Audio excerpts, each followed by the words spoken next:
what was the journey and the decision to join Delta? And then what has been the most value and the lessons that you've learned from being in your sisterhood? You know, I've been saying this phrase a lot lately, and not about Delta, but it's really applicable to the question that you've asked, that life is lived forward but best understood backwards.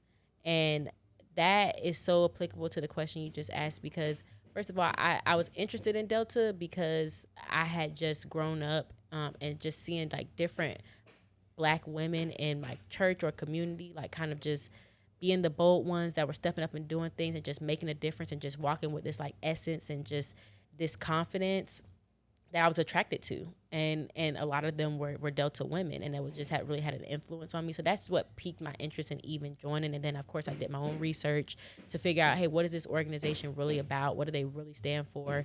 And, you know, what is their reputation? I guess that was already in me before I really even manifested it and things like that. And so that's how I ended up on the path to just, you know, eventually pledging in college and eventually meeting you and all those things.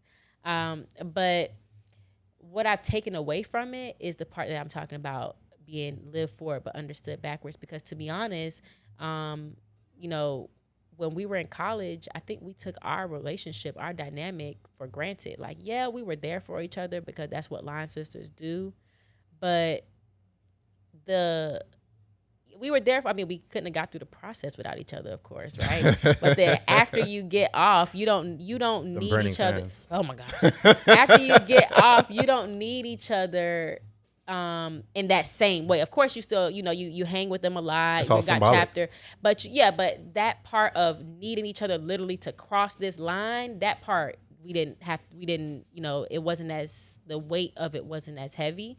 And we were young. So, you know, there's not a lot of patience in, you know, young women like at that time. So, you know how girls are. You get into, you disagree about something, and then, you know, it's like, oh, well, I'm upset about that, blah, blah, blah. And, you know, you don't just, you tend not to look at things from the perspective that you should. So while we had, you know, great times, we always were there for each other and everything like that, we really took the proximity of just being in the same city and everything like that for granted. Now that we're older and we lean on each other so much, we wish that we had time to be just, oh girl, I'm coming to your house, I'm 5 minutes away, like we used to be able to have. That's such a lost thing, to just be able to pop over to somebody's house. I mean, if Stephanie would have never got married, it would have been, me coming here would have been 2 years since I've seen Sakina in person.